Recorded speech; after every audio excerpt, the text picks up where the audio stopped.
Our next speaker is Caleb Holyoke from University of Akron. And the talk is entitled Effects of Foliation Orientation on Melt Interconnectivity and Rock Viscosity During Syndeformational Partial Melting. There you go. We can see your slides. Thank you. Great. All right. Thanks for inviting me to give the talk. And this is actually work done by Maria Rezo and Nicole Wagner, who were two undergraduates that worked in my lab. Many of these experiments were actually done by Haiyan Chen during the shutdown due to COVID. So I have to say great thanks to her for all of her efforts in helping us keep getting new results. And this work was supported by an REU supplement to another award that I have. And that's what supported Maria and Nicole. And they asked me to highlight why we would use synchrotron radiation for this study. So the real reason that we want to go to the beamline is to be able to do stacked samples where we can take two samples that have two different orientations and deform them at the same temperature, pressure, and strain rate and get immediate feedback about differences in viscosity. So what we see is we see a difference in strain rate. And so like this is a foliation perpendicular sample, and this is a foliation parallel. This one strains more, so it must be weaker. And we get this sort of strain rate information during the experiments.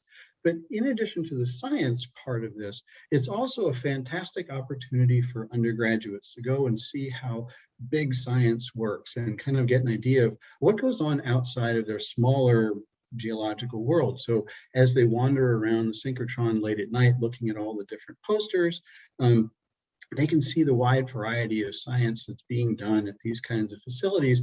And this kind of experience helps lead to graduate studies. So both of the students, Nicole and Maria, who are pictured here with a Nobel Prize winner, whose name I forget, they are both have gone on to do their masters. And so this is really good, and it's a really big motivation for them. So I think it's a great tool for undergraduate research, as well as with PhDs and other sorts of research. So the reason we're doing what we're doing, back to the rocks, is that I want to understand what's going on in large mountain belts. Like what happens in the deep crust. And one thing that we know starts to occur when we get very over-thickened crust is we get this thing called distributed ductile thinning. And probably the most well-known example is in the Himalayas, where the very weak lower crust is being extruded because it can't support the mass of the overlying crust above it. And this gets squeezed towards the surface. So there are all these rocks that are from the deep part of the crust that are being exhumed. And we know that this happens, it's going on in the Himalayas, but we also have evidence that it's occurred in the Appalachians and the Cordilleran mountains in the Western US, all sorts of places where we see these sorts of collapses. While these rocks are being exhumed, okay, these are already weak rocks, these rocks are being decompressed and they start to melt, okay? So the rocks are partially molten and you're starting to make granites most of the time. So what we're interested in is granite melting and how this affects the rheology of these rocks. And at the outcrop scale, and this is a picture from an article by Mike Brown, you can see that the melts, and these are the light-colored layers of the melts, they're generally parallel to foliation. So it looks like foliation affects the migration of melts. And most of these rocks, because they're highly deformed rocks from the lower crust, they're all fairly foliated. So this is a pretty common observation in naturally deformed rocks. But in addition, some people have done experiments on foliated rocks where biotite dehydration melting reactions are making the granitic melt, have noticed that their melts also flow parallel to the foliation. So we observed this back in 2001, and then another group observed it much later, which is really cool. And this is a lot like nature, and so that's a good place to be. So another thing that foliations affect is also the strength of rocks. So foliations in the brittle field, and here's a nice graph that shows how the strength changes as a function of the orientation of the foliation relative to the compression direction. It gets strong when it's either parallel or perpendicular to the compression direction, and then it's weak when the foliation is oriented 45 degrees to the compression direction. And this is where the shear stress is maximized on this foliation. And most of our data is in the brittle regime, but there's experiments done by Lars Hansen that are very, very good, that they show in olivine aggregates that it has a similar kind of anisotropy to the strength of these rocks that are highly deformed. We've also found that micaceous quartzites have very strong viscous anisotropy as well. So this is something else that we need to understand if we're going to understand the rheology of the lower crust. One of the problems with what we understand, at least about melting, is that a lot of the experiments are done at low pressures, and the mechanisms in these rocks that are operating are actually mostly brittle, whereas in the lower crust, everything looks to be primarily very, very ductile. And so what we observed, and most people observe in their experiments, is that at lower strains, or lower melt percentages, there's a very rapid decrease in strength that is associated with brittle faults that develop that are going throughout the sample. And these brittle faults are usually associated with big stress drops, okay? And this is at the very lowest melt fractions. As we get up to higher melt fractions, say above about 5 to 7%, there's a transition to broad, very distributed cataclastic behavior where much of the sample is fractured and there's melt lining all of these fractures. And the bulk sample behavior in that case is homogeneous, and the deformation is roughly constant stress. And this process is thought to be driven by pore pressure, where the really viscous granitic melts can't migrate out of pores or along grain boundaries in order to relieve the pore pressures. And that's why we get this fracturing, okay? So, but that's very different than the lower crust. Again, the lower crust is primarily ductile. So the observations that are important and the questions we're going to start to think about are, one, melt lenses are parallel to foliation. So it looks like foliation is affecting the melt migration. And we know that foliation also affects the strength of rock. So it looks like the lower crust should be very, very anisotropic in terms of its strength and permeability. So then, in addition to that, most of our understanding of experimental granitic melt migration done in experiments is really performed at conditions where the rocks are brittle, even before the presence of melt before the melts are formed, because they're done at lower pressures, and quartz isn't crystalloplastic at those conditions. So this is, I think, a big gap. So this is what we're trying to kind of address. And so the questions we're trying to answer: how does the presence of melt affect the strength of viscous anisotropy of partially molten rocks? And so do they retain their viscous anisotropy? Does the melt take over the strength of the rock? And will granitic melts always cause brittle deformation when the framework phases are actually deforming by crystalloplastic mechanisms? So if the quartz is deformed by dislocation creep, the plagioclase is similar dislocation creep, will we get fracturing?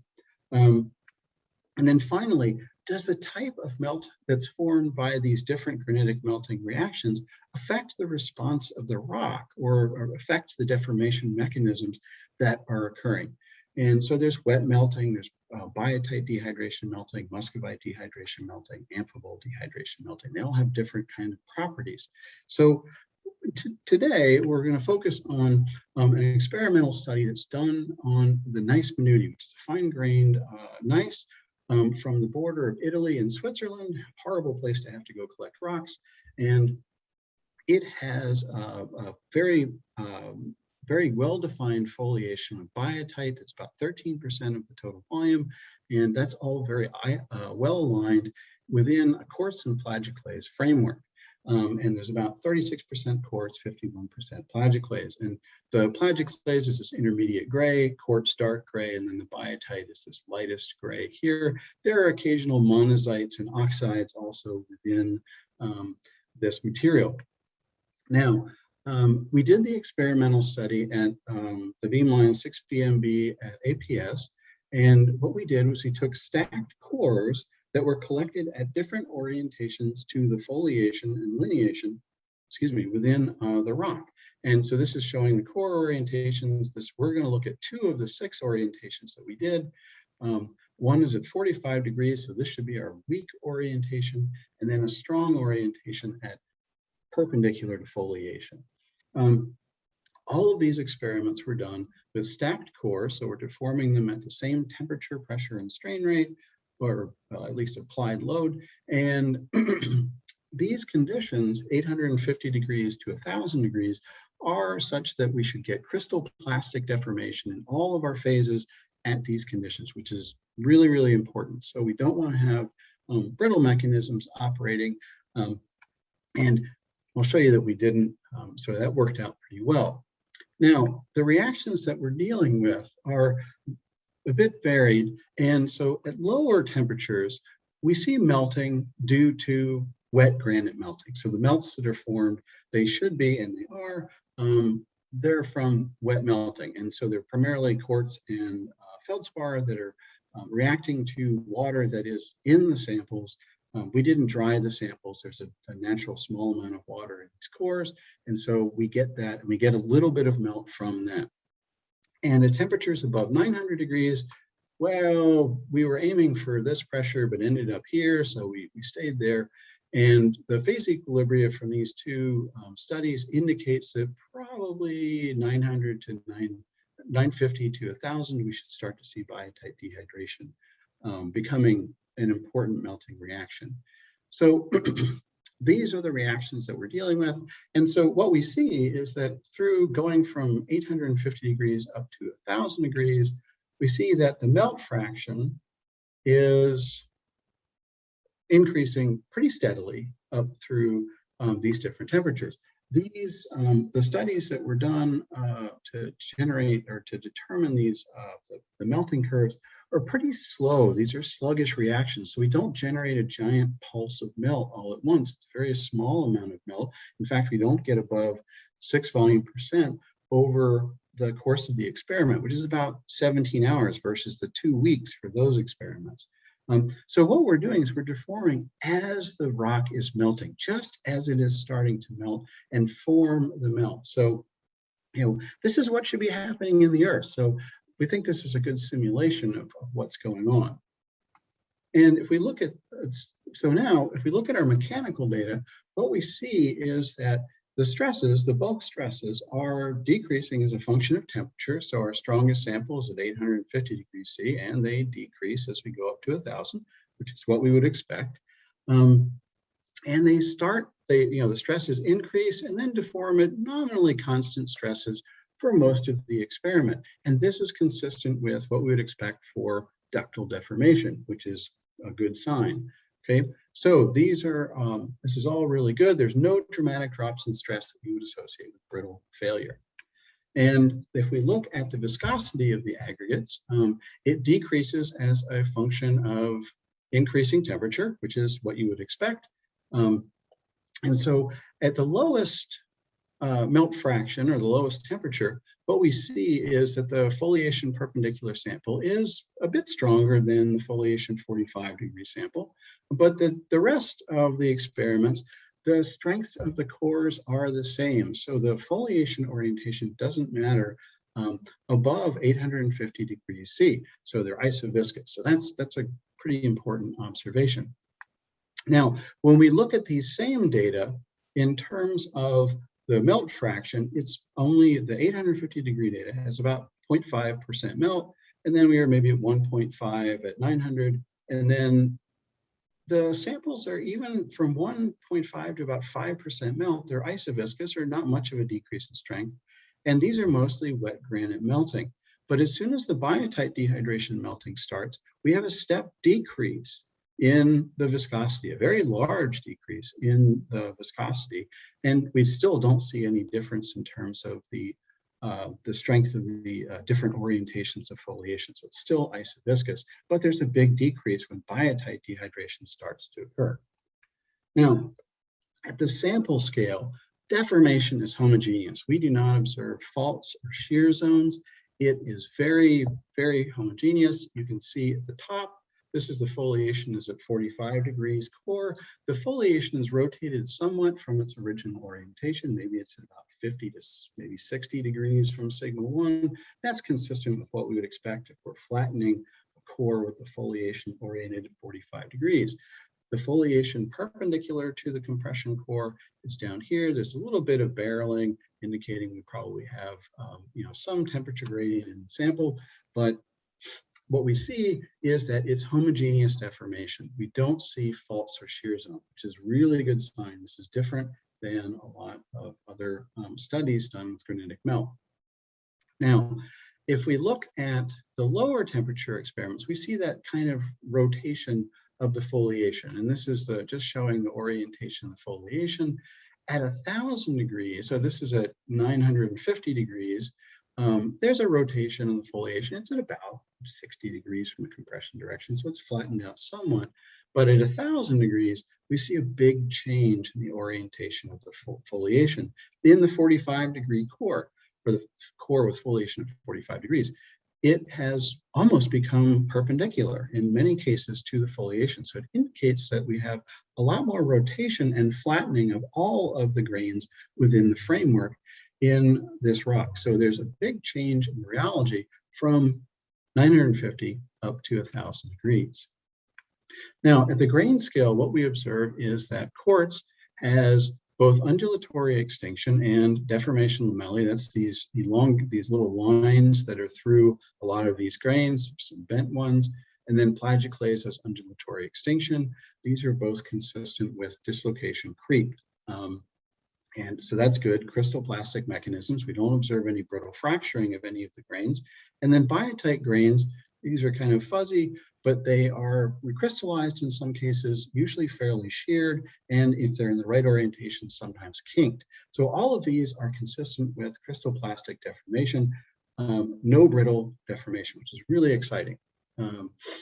And now when we look at the melts, however, the wet melts are actually they're always located along grain boundaries, or they're in cracks that are cross-cutting grains. So you can see this lighter or darker gray material here is the melt, and you can see it coming up along grain boundaries, plagioclase, quartz, and then cutting across a plagioclase grain. Okay, so there's some fracturing that's occurred with this, but it's all limited to the grain scale. So local pore pressure issues are probably causing this, but we don't see through-going fractures.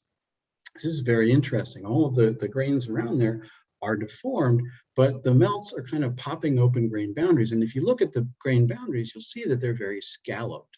Okay, so these aren't edges that are ripped apart. They have certainly, or at least they've reacted since they were ripped apart, if they were ripped apart. And these areas where we have larger melt pockets, these are all very, very scalloped. Okay, so this is not fractured, doesn't appear like highly brittle. And down here, if you notice, there's this little skinny line, light color, in the lower right hand, lower center portion, lower left hand, lower center portion. This is the onset of biotite melting. This is the very first bits of biotite melt. This is from a sample deformed at 950 degrees C.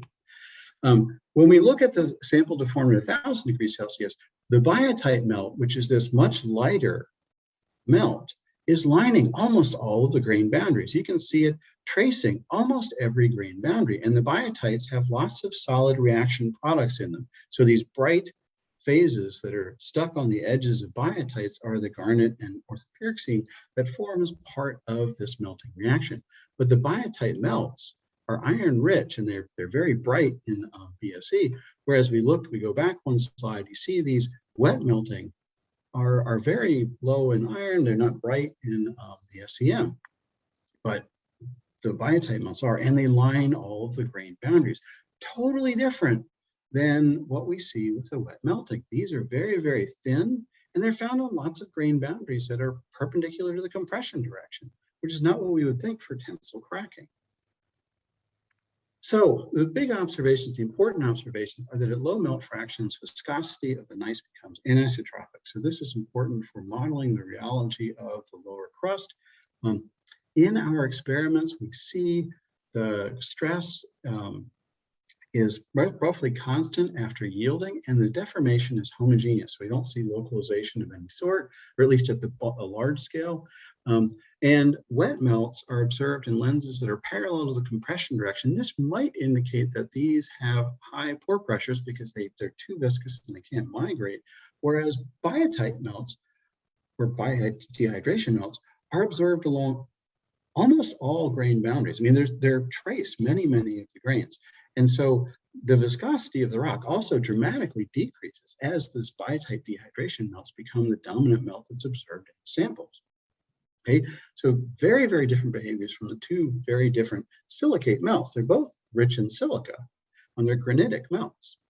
Now, why are the melts so different? Well, from what I can figure out from the petrology literature, and I'm certainly not a petrologist, it appears that structural modifiers are probably the reason for this difference in viscosity. This is a model that's going from pure SiO2 melt and adding different amounts of structural modifiers, meaning other elements that modify the structure of the silicate melt.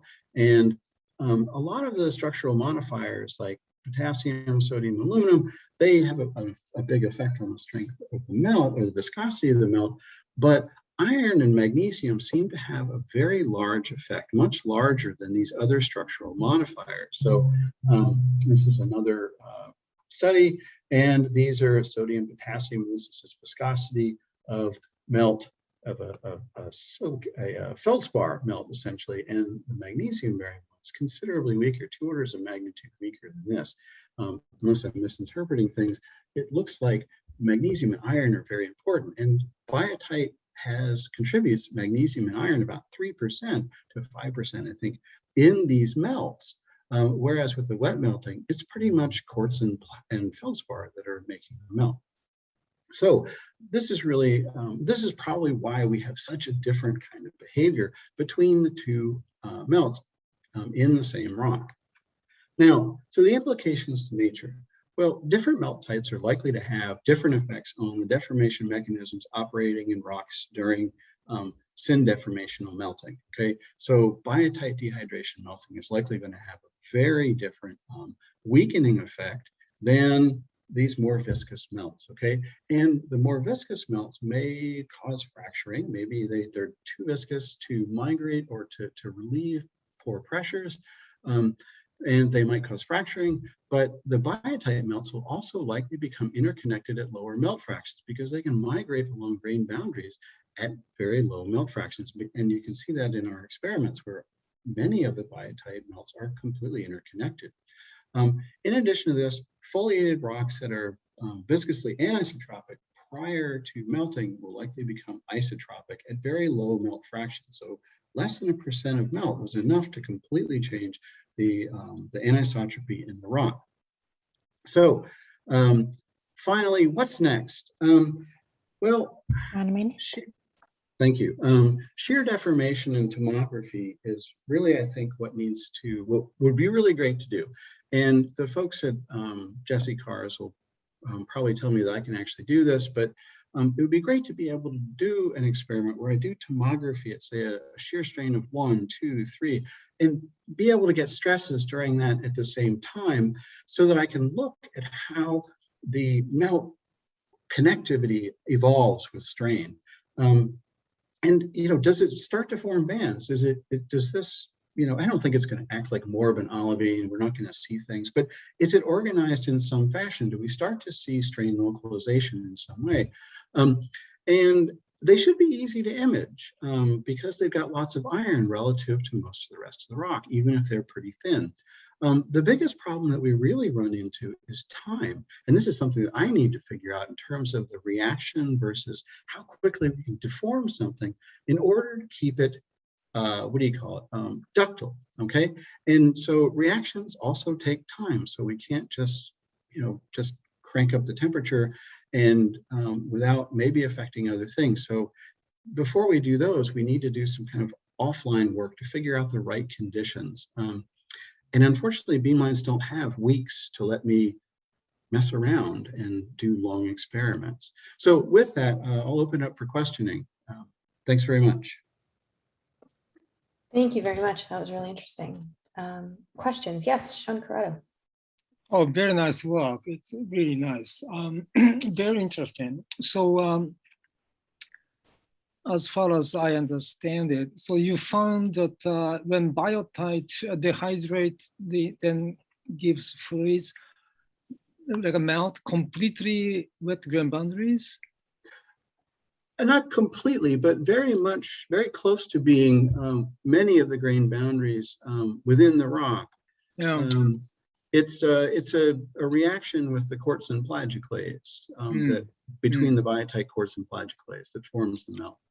This is very interesting. And did you do like a static, just dehydration experiments to see fluids or melts penetrating grain boundaries?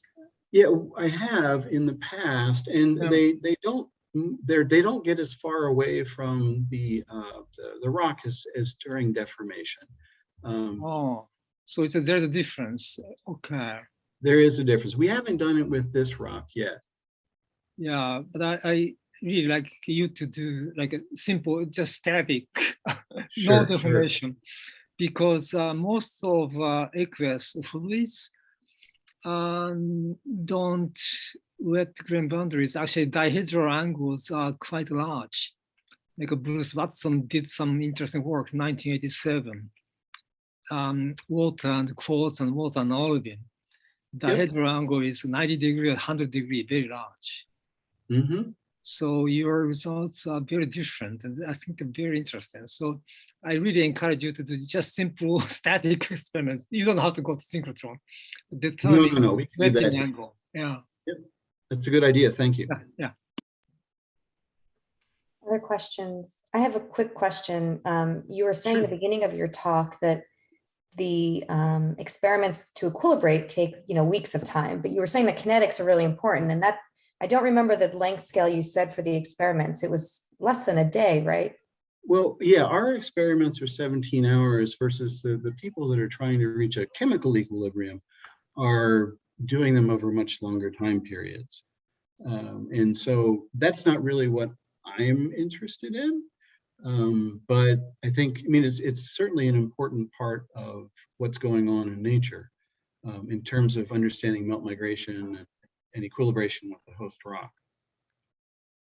Right, that makes sense. But maybe beamlines will give you 17 hours or 34 hours worth of time, right? Well, yeah, we've done that. That's good. All right, thank you very much. Thank you.